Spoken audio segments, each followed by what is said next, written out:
Sober on Purpose is the podcast that takes you beyond clean to fulfilling your dreams. Other programs get you sober. We ask what's next. Come thrive with us. Hey, Jerry, we're back on Sober on Purpose. Woohoo! Yay! Exciting topic today. It is one that I think is very necessary around the holidays, and I have invited a person who is very near and dear to my heart. This is Dr. Micahel Marx. In my world, he is known as Mr. Ethics. He wrote the book on Christian ethics for coaching. He also is starting a very new endeavor as a director of a school, and I'll let him tell you about that. But he has a heart for suicide awareness. And as you know, we've experienced multiple deaths due to overdose or things that have to do with addiction. And so we're looking to bring this to you around the holidays because it's a big time to be aware. So Michael, go ahead and add whatever you'd like to add. Well, if you would, Michael, introduce yourself, any bio, accreditations, anything like that. Yeah. So I do dog sledding. Woo! So, when people say, "Oh, I heard you on a podcast," what do you remember? You have a lot of dogs. I have 22 dogs. So that's what people remember about me. The rest is kind of irrelevant, isn't it? Who do you know that has 22 dogs? That's 2 high school football teams, right? That's the whole field at once, right? Yeah. So there you go. And the book on Christian coaching ethics, because Tanya, there's the only one book on the market. You're still the best. Well, yeah, it's the only one. So until I get a competitor, which won't be anytime soon, who writes a book on Christian coaching ethics, right? So there you go. But yeah, I do run a coaching school called Success Unlimited Network, and that's really exciting for me. And the other thing that I do in my free time is run a nonprofit called Coaching Suicide Awareness, where this is exactly what we're doing. It's trying to increase awareness around this topic, help people in such a way that they can practically do something to help their loved ones stay alive.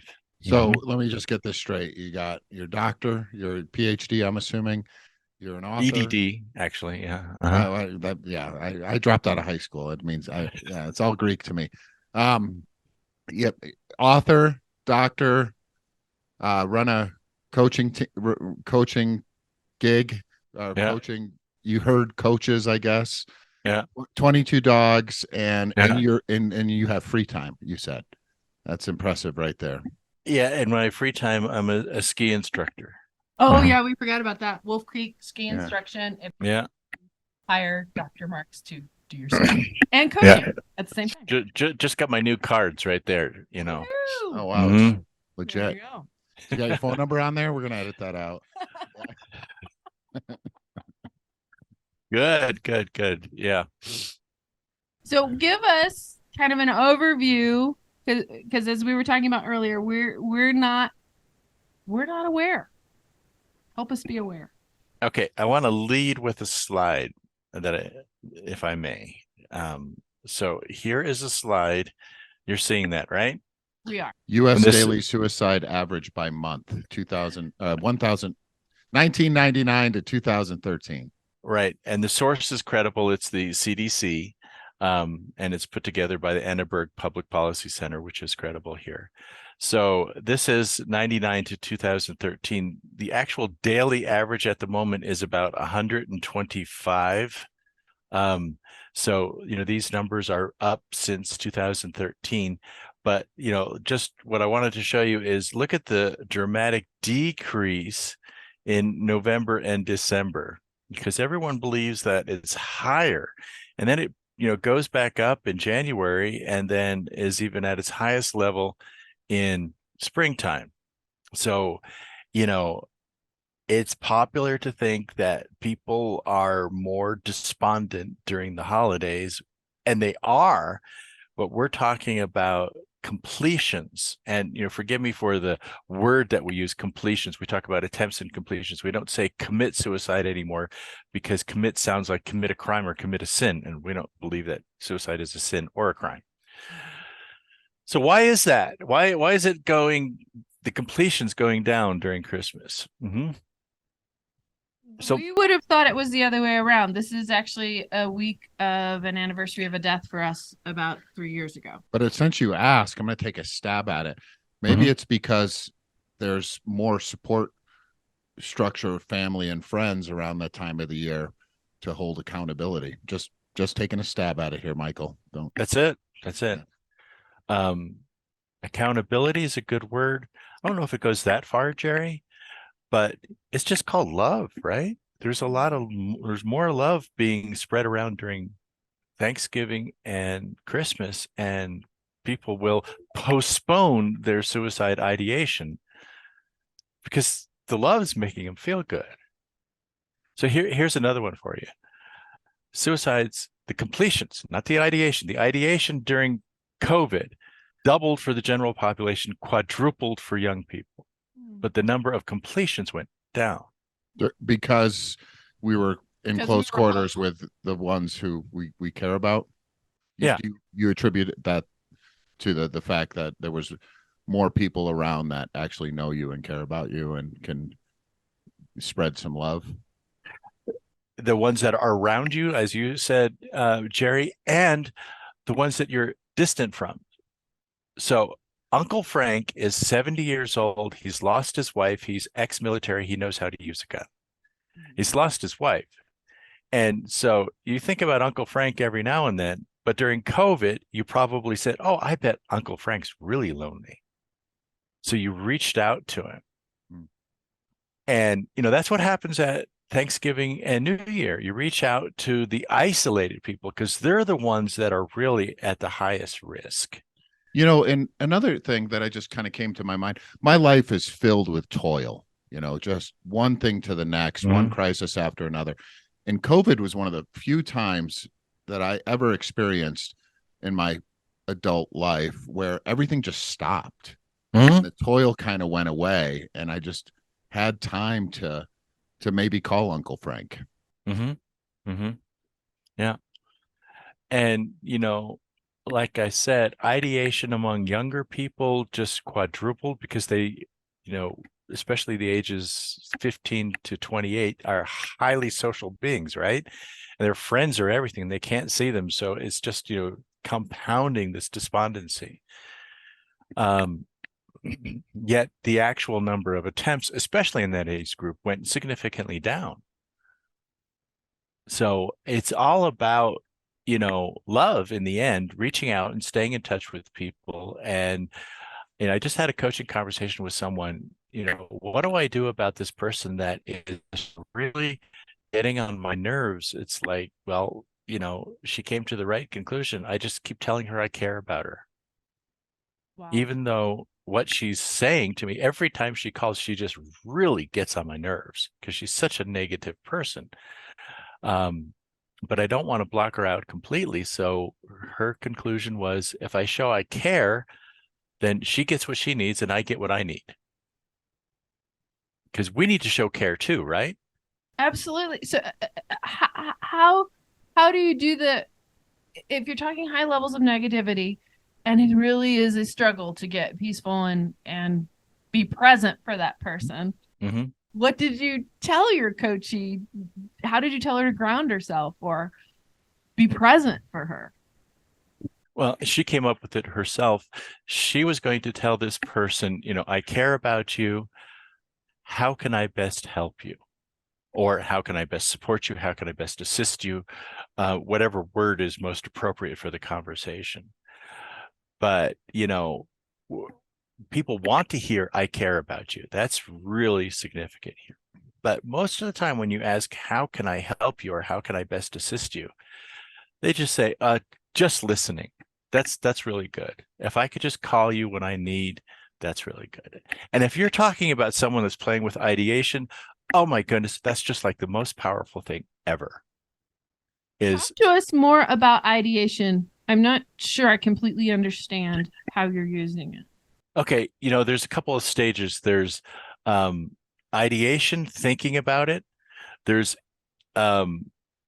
implementation, where they're, putting the stuff together, and that's already high risk. They've bought a gun, they've collected the medications, they've got a plan. And then, of course, the other one is, going through with it, and most people are in ideation. They're just, wishing that the situation were better.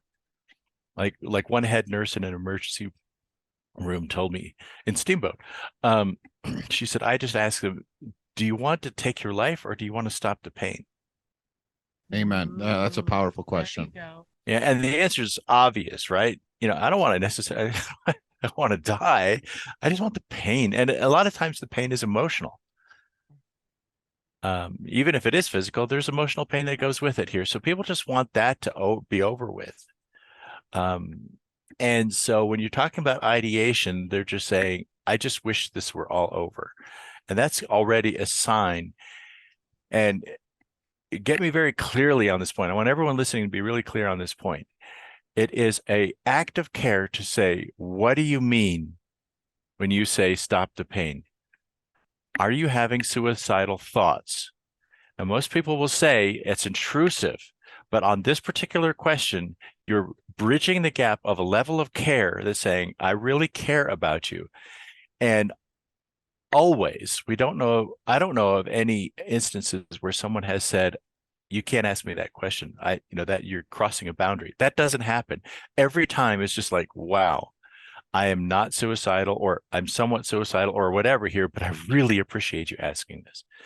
So, second point to that, make suicide conversations normal. Normalize the conversation, because the stigma that we're not allowed to talk about it, that's what keeps people isolated. So at your dinner table, when you're talking to your teenagers, you say, hey, did you hear that this neighbor down the street, he took his life? What do you think happened? What do you think was going on? Normalize the conversation so that we know, that your children know, and that your loved ones know that they can talk about it. And that is good. And that is okay. And it's not a sin, and it's not a crime. And it's a normal thing that most people experience a lot. And some people experience a lot at a moment. And I'll be with you. I'm there for you. I care for you. Call me if you need me. This is the same conversation in our household that we have around drug use or addiction or something like that is, hey, we're your best source of information, not the street. And we've been there and we know what that looks like. We also had that conversation around sex. We're like, because you were here, we probably know more than your friends. And I think it's apropos to talk about, these are not easy conversations because there is so much social stigma built up around it. So just doing our part, and we do our best as a family. About suicide. I mean, I was a little nervous about today because I just don't know a lot. And this is kind of the way we're a firearms family. We have 2 boys, all about the guns. And it's one of the ways that I've really taken away the mystery about it, is just through education, right? And I remember when our youngest was young, he was probably 3-4 years old, and I had we had a chicken farm, and I had this little 22 that I would carry with me to hopefully scare off anything or possibly eliminate it that might be going after our chickens while I was doing my chores. And the 3-year-old was all about the gun, all about it. He always wanted to talk about it. I remember Tanya at one point, and this kind of blew me away. She's like, maybe you should just take him out and shoot it, right? Kind of take away the mystery. And I was like, I couldn't agree with you more strongly, but I didn't have the courage to broach that conversation with her because she wasn't raised like that. Anyway, completely broke down all of the mystery and power of it. And I know this is a stretch from the topic at hand of suicide, but just by bringing it into the light, it really demystifies it, allows it to be talked about in an educated way. And the mystery and the power of it completely went away, after the first time we shot it. Then all he wanted to do was touch the sword, because that I wouldn't let him touch, right? that we didn't talk about, that we kept tucked away. And Anyway, perhaps that was a stretch. Perhaps there should be some editing. No, it's a great one here. Demystify it, normalize it, make it, something that is worth a good conversation and especially, when people want to use suicide as a way to get attention, so they'll say the word suicide, or they'll say things like, I just wish we're all over. And so they get attention. And you know what? They deserve it. So give them the attention. It's like, well, wait a minute here. What do you mean when you say you wish it were all over? What do you mean when you say, nobody wants me around? Let's go into that here. And you could say, well, they're just manipulating the conversation. It's like, yeah, they're crying out. They're screaming, in fact, for attention. So let's make this part of the conversation. And, there's this thing called a gun. Well, yeah, it's got some really dangerous aspects to it. And it's got some really, useful aspects to it. So let's just put it all on the table. Running towards it instead of backing away and covering it up is what yeah. Right. I really, and it's the same thing we've used with addiction and telling kids. I'd also like to go into signs and things like that. Our oldest came to us and said, look, I've got a friend who doesn't have anywhere to go. He's getting drunk a lot. Can he come spend the night at our house? And I said, Jerry travels some. I said, when dad's home, that's fine. Because this is, a 200-pound kid, which is going to be a problem if there really is an issue. But when dad's home, yeah, we want to provide a safe space. We don't want to wag our finger. We can deal with that when sobriety hits the next morning. It's kind of the same thing with suicide, of how do I run towards it rather than go, oh my gosh, we can't talk about that. Let's talk about strategy for a second. Let's say we're in it. I'd rather talk about signs, because that child that Wes was talking about, maybe that was part of what was going on. The pain level was so high. Both. What does it look like? What should we be looking for? Well, this is a great moment for, you said Wes, right? Wes, what can you do to help him? Yeah. Wow. Mm-hmm. Yeah. Make it a learning moment for him. It's like, well, it's probably not going to work for him to come over tonight because, dad's not home. Well, let's just not ignore it. What can you do? And I think especially teenagers have this instinctive ability to listen well and ask the right questions, because they don't have this, what's the word I want? This facade that adults often feel they have to stay behind, being kind and polite and all that stuff. So teenagers are just a little bit more blunt and to the point, and that works well because we know that their motives are pure. That's when the rub comes in. That's your strategy, Jerry, is the other person knowing that your motives are pure. Yeah. So let me tell you my favorite suicide intervention story, because this one is just so unbelievably simple. So there's his father and his two daughters. They're driving to a basketball game. I don't know why that's relevant, but it's part of the story. And they're driving over a bridge that goes over a very busy highway. And at the top of the bridge, on the other side of the rail, is a young man that's getting ready to jump. And he stops the car and he says, oh my goodness, I get this right, because if I don't, this kid could die and my daughters are going to see it. And so without any training in suicide intervention, he walks up to this guy and he says, I love you, bro. Wow. Hmm. And he says, and when you're ready, I'd like you to crawl back over the rail and I'll give you a hug. Wow, man. I'm about to break down. Yeah, that is so simple and so powerful. Yeah. Yeah. I heard something just the other night, and it was the background isn't as important as just the message. It was, if you're in hell, it's the first thing that you need to do is to figure out an exit strategy. And the second thing you need to do is determine who the people are around you who will go into the darkness with you. Mm-hmm. You know, and when somebody does something like that at the top of the bridge, you just gave them both of those right there, you know. Mm-hmm. Mm-hmm.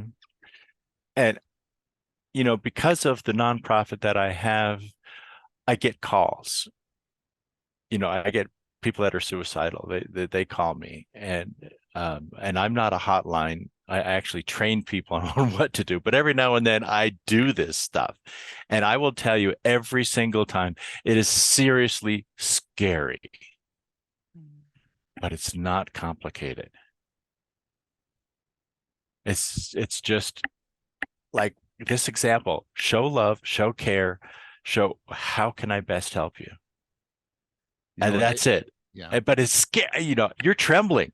Right. Every time I've done one of these things, I have like been seriously, you know, jittery for hours afterwards.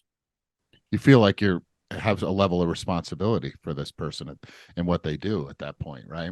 Right. Right. I have a good But friend who drank himself to death, and I was able to, I played a role in his postponement of that, where I sat with him for 48 hours and watched him DT. And anyway, he made it another 3 weeks before he went on another major bender. And the next phone call I heard in regard to him was that he had died from organ failure. And I went to my best friend with it because it really shook me up, you know, should I have done more? And my best friend, who's also been challenged with addiction, he said, you know, we spent these years together in the darkness. And he said, do you think that if I was intent on drinking myself to death, that even you, my best friend, the one who I spent the most time with, could have stopped me if I was resolved to do that? And it was a really powerful statement. It really took away a lot of my personal responsibility that I was probably unjustly, you know, putting on the guilt that I was putting on myself, you know, because no, absolutely not. I could no, if he was resolved, there was nothing I could do, you know. He had his mind made up. And it also gave me some more satisfaction with what I had done. All right, well, I gave him away, you know. He just chose not to take it, you know. And I guess sure we can always do more, you know. We can always do more, but yeah, in the end, the person chooses to end their life that way. And that is their choice. But, you know, when you're saying that, Jerry, it brings up something that I think is also worth mentioning. So let's just say you tackle the person down, you put them in a room where there's no sharp objects, a safe room as such. There's two of those in the hospital in Steamboat. I've worked there. Well, for 72 hours, they're still at high risk because, you know, we put them on a 72-hour watch because they're at high risk.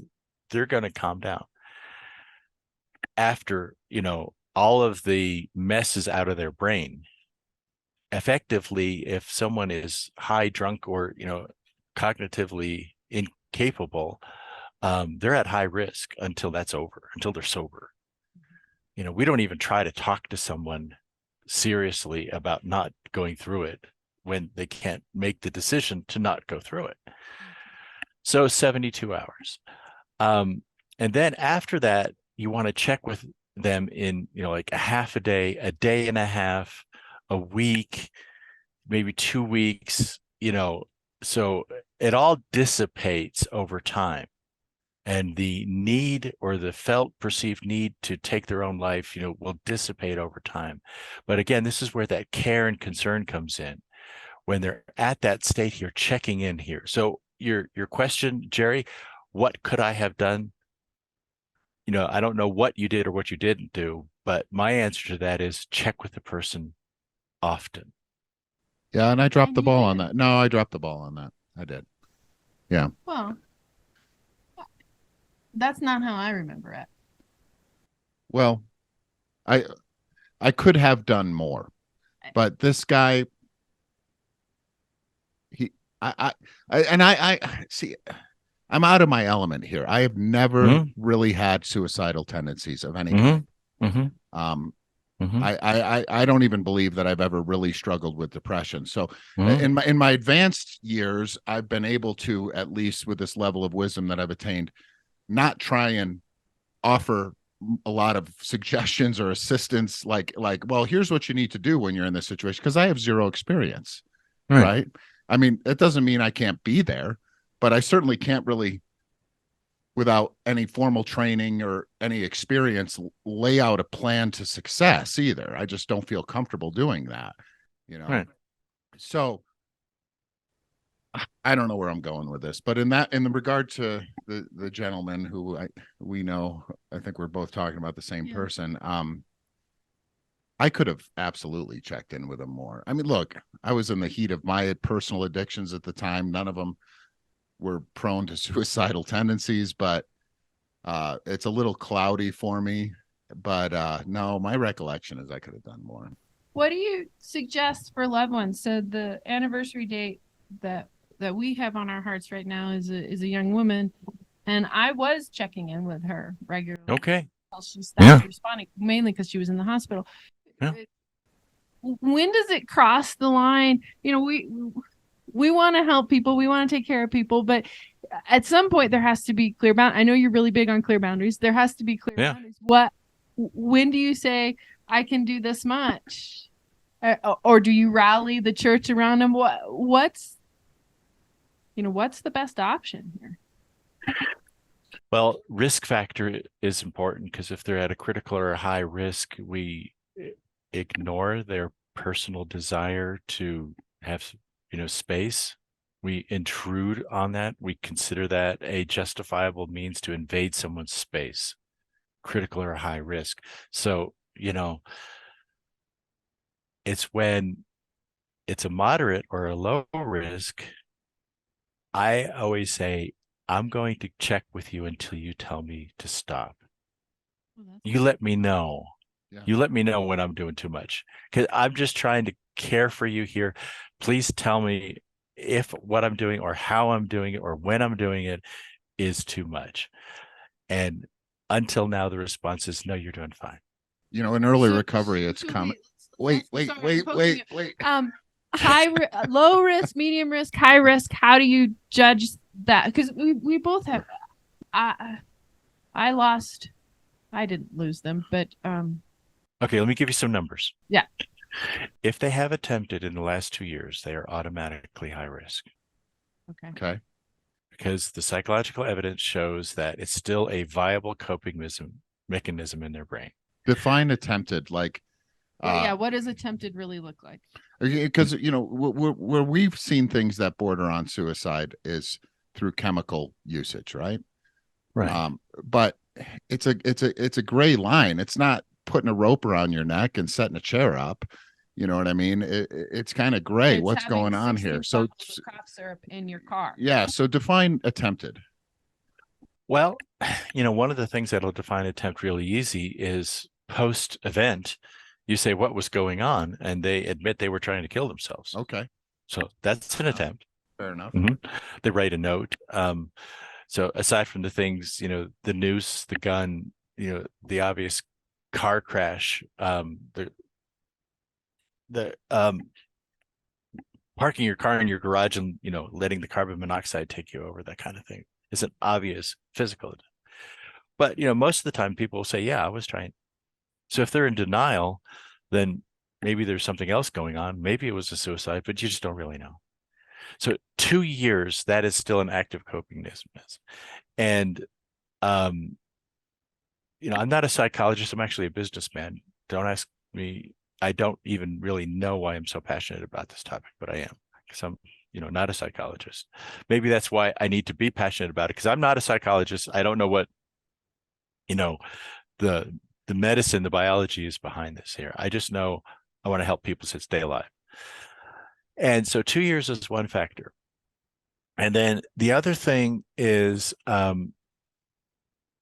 if they have a plan, then it's more serious. So I think I'll get a gun is different than I bought a gun. Right. Mm-hmm.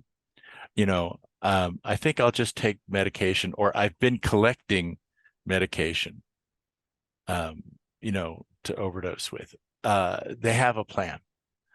And so that's when it starts escalating here. When they're very specific about date and time and method, then we're talking about high risk. And critical is, they call you up, I've got a gun to my head, and what you say next is going to determine whether I pull the trigger. I love you, bro. I love you. And when you're ready, put that gun down, and I got a hug over here for you. There you go. That's really good. The person that was called, she said she breathed in real big. She prayed, and she said, something caused you to call me. What was that? Bigger plan. From what part of you that wanted to talk to me from that space? Pretty good response. Mm-hmm. Wow. Yeah. What? So I've noticed this in young males of, well, I'm not going to live past 20, or I'm not going to live past 25, or, I don't have to worry about that because I'm going to not live past that. I mean, you're not there yet, but you're approaching a big I never birthday. thought I'd make it this long. I'll tell you right now. I didn't either. I didn't think I'd live past 25. Is that just a male thing? Because you're not, is that a warning? What is that conversation? I put you on the spot. Yeah. Tell us what it's like from the feminine perspective, Michael. Okay, I'll give you an answer to this, and the people under 25 are going to say, yeah, right. But you can't tell the people under 25 because they don't see this here. Okay. The human brain is not fully developed until you're 25 to 28 years old, and it's faster with females than males, but your neural pathways have not settled completely. They formed by the time you were 5 years old, but they haven't settled until you're 20 to 28 years old. And so if they wait long enough, something called, now everyone under 25 is going to get really angry with me with this, but something called rationale kicks in between the age of 25 and 28. I'm going to trust you on that one. I'm raising 2 teenage males right now, so I'm going to trust you on that piece. There was 3 times in my life I remember that I knew everything. I think the first time was around 16, the second time was around 21, and the third time was around 30. But the one around 30 was me realizing that I know nothing. And it was like, that was the one true thing. I read a meme the other day, and it said, what you learn after you know everything is what really matters. There you go. Hey, can we segue into, all over the media and is all about suicide and military, right? Oh yeah. Is this accurate? Is this really predominant with veterans? Predominant would make it sound like the majority, Jerry, and no, it's not. Well, I mean, the majority of suicide attempts, per capita, are they greater in the military with people who have done time in the military, or are they line up with per capita metrics? Have you done any of that analysis? Okay, well, when you take, and again, people don't like me saying this, any marginalized group, ADHD, any ethnic group, any group that feels socially marginalized, marginalized groups are all higher. And military belongs to that. Our military significantly, statistically, because I'm a businessman, right? Statistics is part of what I do. Are they statistically higher than any other marginalized group? No. But they do have their unique characteristics.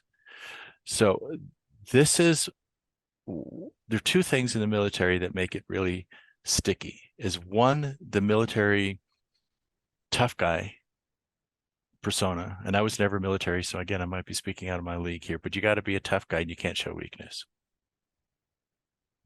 And so if you say I'm depressed or suicidal or so forth, you're showing weakness. You can't be a tough guy. If you are in the military and you say I'm depressed, they'll take your service weapon away from you.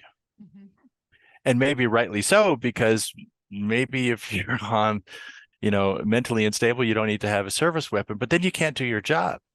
Mm. And so a lot of military people, and again, this is which is what I'm told, they said, we feel we're taught to not be human in order to do our jobs, but we have human emotions and feelings, and that's a constant conflict. And so we have to perform inhuman, but we are human. And that's a tension that I think is really high in the military. What about people who are, and I know this is a stretch, and I know this is an unfair question, but I'm going to ask it anyway. People who are inclined to go into the military, are they just of a higher risk category? Out of my league, Jerry. Can't comment. Yeah. It's out of my league too, but it just seems like it lines up for me. Yeah.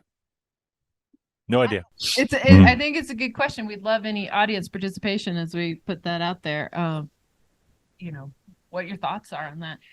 When you're looking at this, we've talked about it from a personal perspective, but you train people to coach around suicide awareness.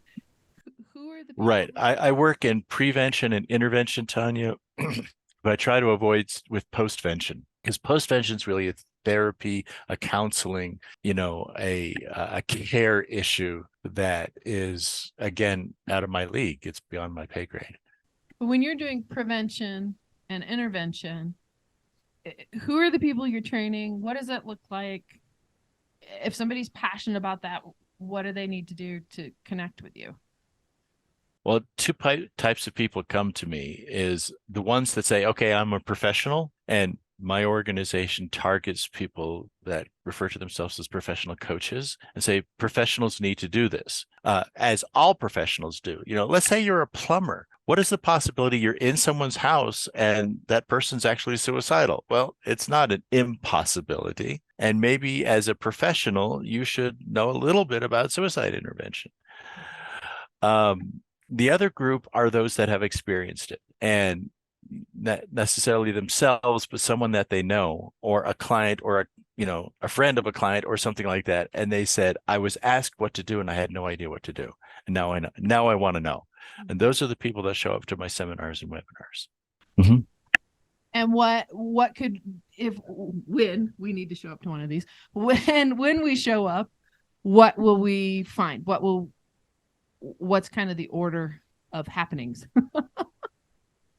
Well, depending on the length of, the education that you're trying to get, we can, on the short end, like in 30 minutes, we want to tell you, what are the signs? What do you do to keep people alive? And I'll make a unabashed commercial for another organization. It's called QPR, Question, Persuade, Refer, the QPR Institute, qprinstitute.com. Their gatekeeper course, $29.95 online, take you about 30 minutes to 2 hours. And you will learn the basics on how to ask good questions, persuade someone to stay alive, and then refer them to a professional. Because I'm not a professional. Like I said, I'm a businessman. Mm-hmm. Question, persuade, refer. That is the basic technique here. Then when I do an 1 hour or a 90-minute, usually webinar on Zoom, but I also do face-to-face, I add scenarios. How would this look? What is a little bit more of a background here? We get into these marginalized groups, because each one of the marginalized groups needs to be talked to just a little bit differently. And then if I do a 3.5-hour workshop, then we're doing role playing. We're trying to make people experience the stress of the intervention. And that's just what I just described, Tanya, was all for intervention. Now, prevention is a different thing. If I do a prevention workshop, that's usually like with business owners, I want to say, this is how you might want to set up your business so that your employees feel safe getting help, not necessarily from you, but getting help in general. They know that there's an anonymous EAP, employee assistance program, that you're paying for, but they can ascribe to, for example. And I could go on for another 3.5 hours, but that's a different topic. Yeah, exactly the opposite way the military does it, right? Like if you ask for help, we're going to penalize you. Okay, but I wish I had it off the top of my head, Jerry. The Air Force, I think they call it Resilience. They have a website on this which is second to none. It's like one of the best suicide prevention intervention I've ever seen in the English language. And the Army has a lot of really good stuff. No, but those are the only two that I've researched. But is it anonymous, like the one you just described for the EAP? Yes. My knowledge is if you reach out to a military chaplain, it'll be totally anonymous. Makes sense. There are some opportunities. I've talked to some military wives. There are some opportunities. It still is kind of a fine line, but when you look at business, it can still be a fine. You and I both run businesses. We employ people. I don't employ anybody. Oh, whoa. Well, I'm an employee. That's it. Yeah. We tend to know people. Well, we don't have those safeguards in our businesses. We wouldn't even know. You wouldn't even know. And you had a crazy driver. Two, actually. Yeah. So yeah, that's why one of the main a reason why I hope that their individual businesses offer that for their employees, right? but let's bring this back into our population. So, we're headed into the holidays.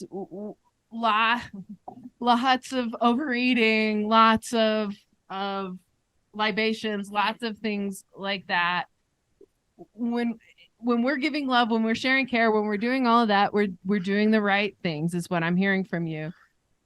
When somebody pulls us aside and says, I just don't think I can go on, and they are a little tipsy or a little drunk or whatever, high, what do you suggest? Well, he's laid out some really good stuff on that, but I mean, I really love hey bro, when you're ready. I love the bridge story, man. But along those lines of is it okay to say, man, I've been there? Like, I've never had suicidal tendencies, but dang it, I've been through dark times. I just don't think I had the courage to pull it off. You know what I mean? It seems like a tremendous level of bravery to do that, and I look at it, in recovery, we say there's no easier, softer way, right? There's no easy way through it. I look at suicide as the hardest way, personally. That's just it seems terrifying to me. And I believe in an afterlife. I also believe that suicide's a sin. I was hoping to get a little wonky with you, and as a Christian podcast, see why you would not view it as a sin. But to me, it seems like a sin because I'm the only one who potentially has anything to gain from this. Like the ultimate selfish act. Who else could possibly gain from my suicide other than potentially me? But it's still a speculation. Let's bridge those two questions. Yeah. So you're at a Thanksgiving event, a Christmas event, and you've got somebody slightly inebriated and they're, thinking about not moving on. And you're thinking suicide is a sin. Okay. So you got both of them happening in your mind at the same time. What do you do? Not what they do. What do you do? Well, on the first part, what you suggested here, I've been there. I've been through that here. You're wanting to tell them, wait until they ask you. Wait until they say, do you know what I mean? Yeah, I know what I mean. I've actually been there. Could you tell me how you got through it? That's much different than, hey, Frank, stop right there. I was in the same situation last year. This is how I fixed it. Do the same as me and you'll be better. That's not going to help Frank very much. No, I couldn't agree with you more. And that's why earlier I was saying I don't feel even remotely qualified to lay out a plan to success, but I can empathize with it. Do you see what he's saying? Wait until they ask. Yeah. Rather than plowing them under with their. Right. And the second part is, let's just say you're getting these, I'll use the word, Jerry, judgmental thoughts. You know what? Suicide is a sin. You don't have the right to make that decision. That's God's choice. Okay. But is now the right time to communicate that? No, absolutely no. I think that's an extrapolation on what I meant. Yeah, I just want to make sure that the audience is No. hearing this here. Yeah. In those moments, Yeah. you want to avoid anything that sounds judgmental. Right. Well, look, I'm hyper aware of the reality that I'm also a sinner. Right. So who am I to judge if your sin is different than mine or your book of sin is different than mine? It just, I would love to get a little bit wonky and I don't see any clear scriptural reference to suicide. I don't know how the Catholic Church comes to their interpretation that it's clearly an unforgivable sin, No longer. The Vatican II backed off on that. Really? Vatican II did away with that. That's interesting. And if you look at sin as missing the mark, right? If you look at it as missing the target, then the person who more specifically missing the bullseye, but yes, missing the target, then the person is just missing the target. It's not unforgivable. Yeah. Right. And what Michael started with was love on them. Which isn't that the greatest commandment? Now we're really transitioning into theology here, but is there an unforgivable sin? I would say absolutely not, right? That's my interpretation of the scripture. There are no unforgivable sins, but everyone still sins, right? So what's the antidote for that? Love. Yeah, and not being judgmental. So we've absolutely super far afield. Michael, bring us back. Yeah, reel it in, bud. Reel it in. Okay, so let's reel this in here. What are the major takeaways from today? You guys tell me here. Well, the best tool for suicide prevention is connection and love. Mm-hmm. Right. Which is exactly the same for addiction, because our belief is the addiction is a symptom of where is the pain? What are you trying to numb? What's the issue? Addiction, and it's actually, this sounds like it really lines up. I would even say addiction is the solution to the pain until it no longer is the solution. Yeah, until the problem outweighs the solution. It seems like right, and it sounds to me like someone contemplating suicide is viewing it as the solution. Right. So the big takeaway that I'm getting is that connection, love, presence is the best tool we have to be able to offer these people in pain. And sorry, I want to interrupt. Yeah, please. On that word connection, deeply and often. Yes. Good. Deeply and often. And to do that, we need to normalize this, like we've tried to normalize drugs, sex, work, money, all those conversations in our households for our teenagers. And I mean, we've looked them in the eye and said, we don't care what you do. You could be a mass murderer. We will still love you. We want to connect with you. Whatever you do, we're trying to display Christ's love. That as long as we have breath in our lungs, we're going to find a way to connect with you. Yeah, and it just came, I imagine this is some form of intervention, divine intervention. The lost sheep, who wouldn't leave the flock of 99 to get the one lost one, right? What shepherd wouldn't do that? And this, in this context, is the sheep who's lost, right? And we're trying to bring him back into the fold.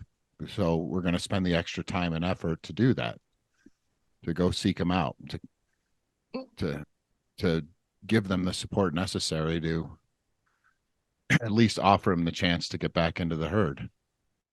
Okay, so I actually didn't realize this was a Christian podcast, but that's good.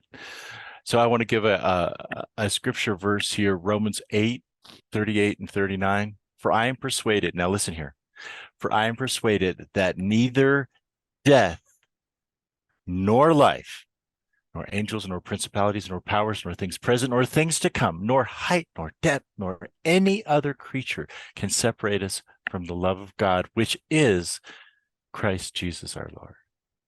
Just don't go into Romans 10 and we'll be fine. I want to go back to Jerry's question of when is enough enough? And I don't even know how to ask it. We all have responsibilities in our lives, and we've had multiple friends die. We could have done more. All of us could have done more. That doesn't make their death your responsibility. Boy, it feels like it sometimes. It really feels like it, because we look at it and we're like, where were we for that person? If I do a 3.5 hour training with you, we're going to role play. and I'm going to be the person calling in, and you're going to be the interventionist. And I'm going to, at one point in time, say, I've got this gun and you're trying to keep me alive. You know what I'm going to do during the role play? I'm going to bang my hand on the table. And that was the gun going off. I just killed myself. You're not going to be able to do that with that headphone because that completely muffled out. Yeah, muffled that bang. Didn't hear a thing. Okay, so I just slammed my hand on my desk. I make the big sound when I'm doing these workshops because I want the room of future interventionists to know some of them are going to die, and it's not your fault. Could you have done something differently that maybe possibly with God's grace and help could have made the difference? Yes. Did you do what you could do at the moment? Also, yes. But the responsibility to take someone's own life resides with the person who's taking his own life, not with you. And I'm gonna segue. Wait, no, I don't. No, I'm gonna do it. I want to talk about enabling. Oh, you want me to flip a coin for you too? Okay. Yeah, pretty much. Or marriage counseling, one or the other. Marriage coaching. I'm going to yield.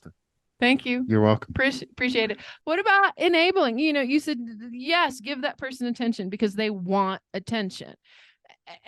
In our community, sometimes there's too much attention. I'm trying to control the other person. Sometimes I say to my client, you have to give them the dignity to die in a ditch if that's what they choose to do. You cannot live their lives for them. Call in for work, pour the alcohol out, take the keys, this, that, and the other. At some point, you have to let go because you're not living your life anymore. In fact, you become addicted to keeping them alive. And that's really painful. I teach a community reinforcement class for loved ones of addicts and helping them get into treatment. And the last group that I did, their granddaughter got into an in-between sober living house, and she hadn't been using for 9 months. She did use and passed away within 24 hours. Mm-hmm. The couple said to me, this is the first time in 40 years. She said, I feel guilty about this, but there's a weight that's been lifted. This is the first time in 40 years that I have not had an addict to be responsible for. That's a very heavy statement. And both the happening and that statement took me to the ground. In fact, I haven't taught classes since. It's overwhelming. Mm-hmm. Yeah. A sign of guilt. Coupled with a sign of relief.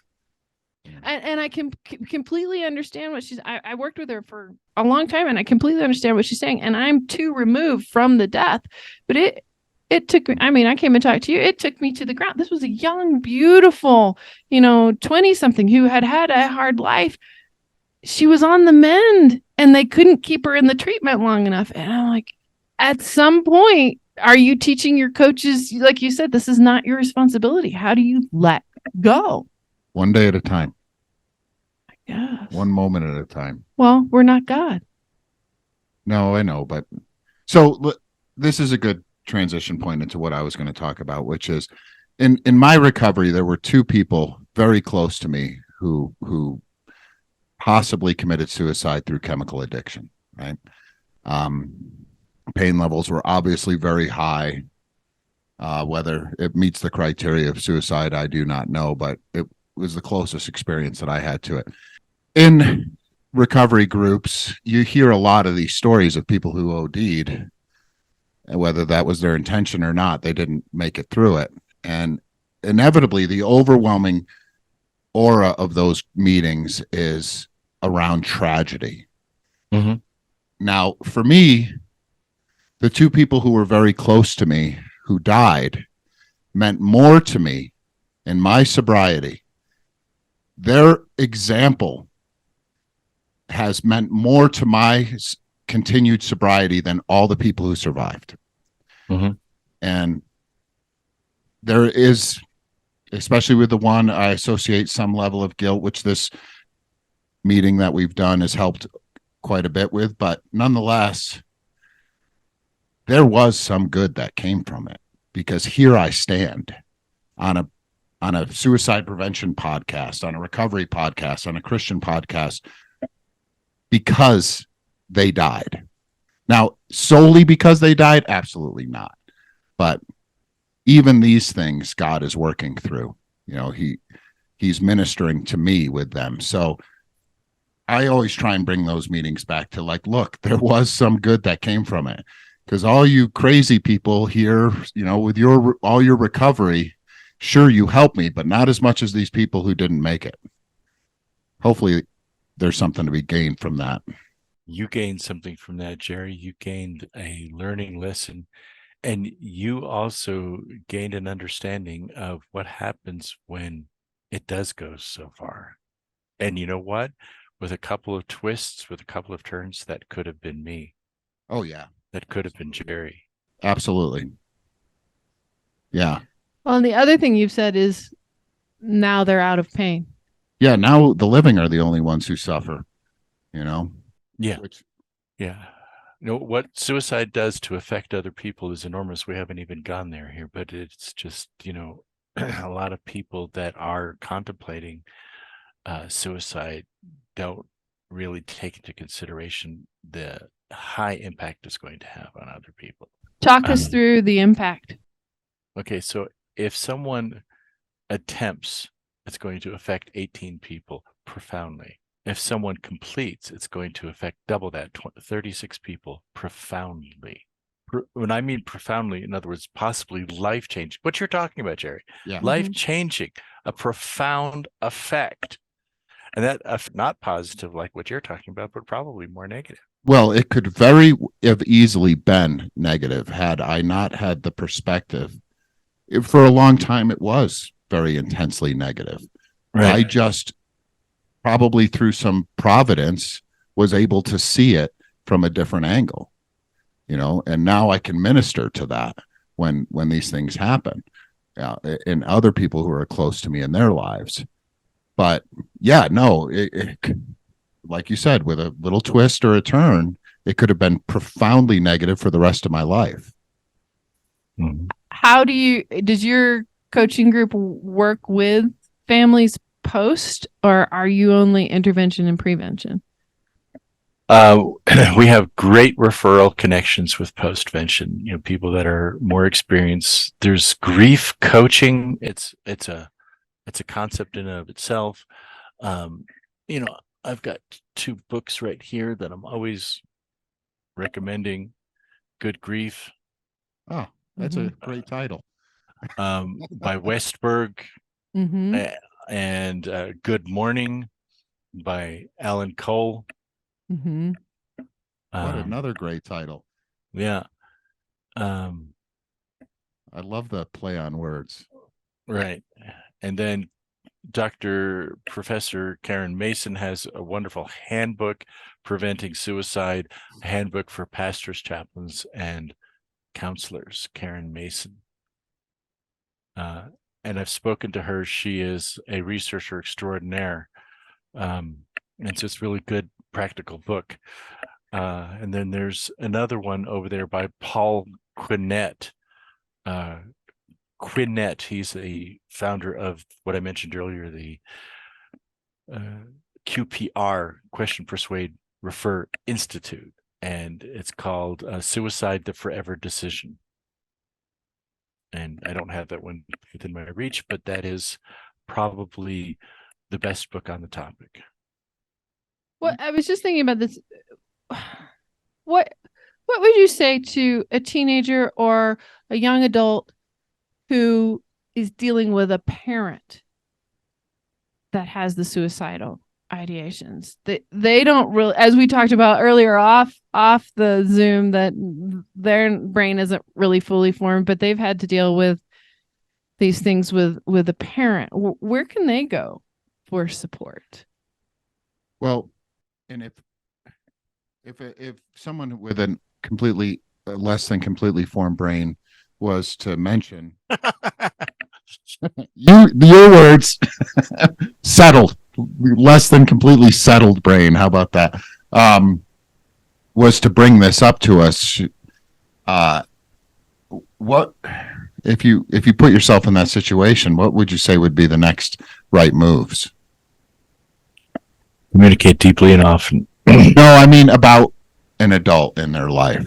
That adult, they are not the ones with suicidal ideation, but they are aware of an adult. Because, like you said, children or young adults are very aware. So of what's going on. That's what I'm saying. So the 17-year-old says to the 40-year-old mom, "Mom, I love you, I need you, and I want you to be alive." That's all. He could just repeat that. Because, Lord knows I'm not qualified to really help her on a regular basis. How would I expect a 17-year-old? But that's one thing that I know that she needs to hear. Yeah. So it's the same strategy. Basically. Yeah. That's when I say, deeply and often, just say every day, I love you, I need you, I want you to be here. Is there a place we haven't covered? Because you can see the wheels turning in our heads. Is there a place that we haven't covered that you'd like to talk about before we? Yeah. Any closing thoughts? Oh, thank you for the question. Let me think for a moment. Let's go back to refer. Question, persuade, refer. Don't play doctor. I read a lot of psychology. Lord, I read a lot of books. I'm a researcher by hobby. I'm very passionate about this. I've got all these stuff here. It's kind of tempting to analyze, diagnose, and prescribe. Don't go there. Yeah. I mean, even if you were a professional, the person hasn't come to you for professional help. And so if you were a professional counselable therapist and totally able here, you still have to get invited into the process. Yeah. And one of the things a truly great professional is going to do is they're going to be able to say, you know what, this is outside of my realm of expertise, or I know somebody who can help you with this more than I can. Let me refer you, where us as laymen, particularly trying to play doctor, are going to be a whole lot less likely to do that, right? Well, Yeah. and it's the same thing with sponsorship. If you're going to sponsor somebody, they need to come to you and ask for you to do that rather than you going to them. It kind of cuts both ways. And we covered it in the podcast, because there is a level of sponsorship where, depending on the situation of the sponsee, you just step right in there and you're like, you're with me until you either find somebody better or who lines up with you more, but this intervention, this intrusion, you're like, yep, you're my sponsee, let's go. You're still asking permission.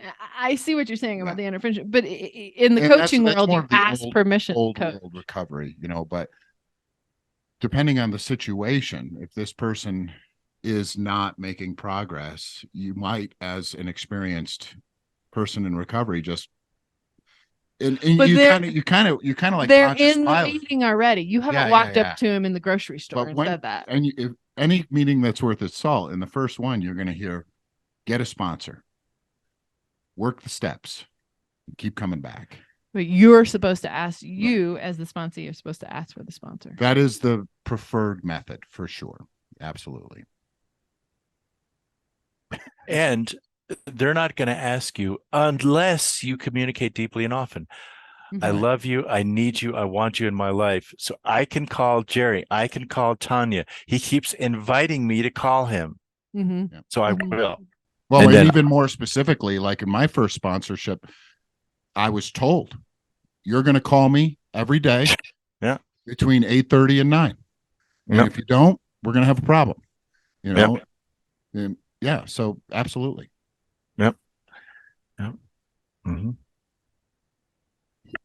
So the invitation, we're constantly inviting in the sense of, I love you, I care about you, I want to have conversation with you. With our children and young people, we're sitting down and normalizing the conversation just like we would about any other hot topic. And we're not bringing it up. I think parents have a hard time. We're so threatened by the fear of it that we bring it up in a threatening manner instead of saying, hey, let's just work through this, or we have some information about this, and even asking permission. I mean, ours are 15 and 17. So, hey, could we have a little conversation around this? Yeah. And and especially as a parent, it's even more difficult to not play doctor. Right. We want to have the answers. We're the parent. Right. And we just went to a funeral of a he was an adult, but he was living at home, and it was basically an issue of self-care. He just chose not to do what he needed to do for his medical conditions. So not an active suicide, but still a loss to the church family, to their family. That affect. So 18 people to 36 people with completion, 36 people. Because in the addiction world, every addict affects 5 people immediately in their immediate circle. Yeah, I mean, I really need to. We really need to wrap this up. But it's just such a powerful topic. I did not know I was going to be this into this at all. We need to go to. I feel this people we work with, on me. Like, I really want to talk about that situation with the gentleman who just died from our church community. But yeah, let me just do it real quick. So the gentleman she's talking about who lacked some self-care, he had a autoimmune disease that got the best of him. He always was socially, to me, he seemed socially out of place a little bit, but during church, he clearly was making, in pre and post church, he was clearly making the attempt to build connection with me, and I kind of shrugged it off. And after his passing, the one thing God really laid on my heart was, and less not audible, but the being able to articulate it now after this time with you, Michael, is deep, consistent connection, right? I mean, I did my best, and I did my best at the time, and I was present, but I could have certainly been more consistent, more deep, made it clear that I was there to speak to. And he didn't seem like somebody who was really struggling at the time. It was just, he was more like the tax collector or the prostitute that I didn't really want to be around, Yeah. It was uncomfortable, and we didn't ground ourselves well. Yeah. But so we talk about from his death, I will take that forward. Yeah. There is something gained. You learn something. Absolutely. And we talk about, warning signs, red flags, the assist training, applied suicide intervention skills training, which I highly recommend. Talks about it as balloons, conscious or subconscious. They send up these warning signs, and they are saying, "Ask me." Yeah. Yeah. So, I was just, as you were talking, it just dawned on me, Jerry. I was reading yesterday. Jesus says in Matthew, "Be willing to give to everyone that asks of you." So having this open heart when we're talking to other people, our family especially, willing to give if they're asking. And, to complete the loop here, this is the premise of this conversation. If you're putting yourself out there saying, "I love you, I care for you, I need you, call me if you need," if you're inviting them to ask you, you'll probably get asked or not. And if this guy, you have invited him 20 times, that it's as much as was appropriate, because you could be inappropriate in that too. You could be an egg, right? But you did as much as appropriate, and he didn't ask, then that was the decision he made. He was sending up balloons, though. But again, one of the things that the sponsor that I'm often quoting, who's one of the most powerful people in my life, he would say is, the older I get, the more I become in tune with recovery and with my creator, the more I realize that people are just doing the best they can. For the most part, everybody's out there just doing the best they can. And in this situation, I absolutely was doing the best I could, and from what I perceive to be a tragedy, and what 36 other people perceive to be a tragedy, God spoke to me. There was good that came from it. Absolutely. Okay. Well, if anyone, listening wants to contact me, I don't know, do you do We'll post? do Yes, everything yes, in the please. show notes, but give it here too, Plug because it some all. people will Okay. just listen. Right. So my name is Micahel Marx, spelled Marx. And, since the topic is suicide, let's use that address. That would be Micahel at coachingsuicideawareness.com, coachingsuicideawareness, one solid word.com. That's also the website where you can find me. As I said, we target professionals, especially coaches, who need to know what we've been talking about, but we're open, willing, and to everyone that asks, So if you have a resource, bring it on, because we're always trying to. The second thing that we do as an organization is connect to other organizations that have good resources. So you're open to connecting with other Yeah. places that have good resources, like the craft training that I do around. We need it. I think we need your training too, and I'm going to suggest it. And then also, if they want to reach out to you to learn to coach around this topic, and then you also will connect people who are struggling with suicidal, dare I use the word, ideation or suicidal thoughts. You land more on the prevention intervention side than the post at that point. And we'll add some links for the post in there too. And as we're doing this, we'd love for you to reach out to Micahel. We'd love for you to subscribe so we can keep bringing this content to you as well. And we actually have a couple more around this subject. We're gonna talk to a young man who lost his brother here recently, and it will be a lot. But the main thing to remember is deep and often connection, being present. Right? Okay. Yes. Awesome. Well, Micahel, we really appreciate your time very, very much. Thank you for having me. It's been a pleasure.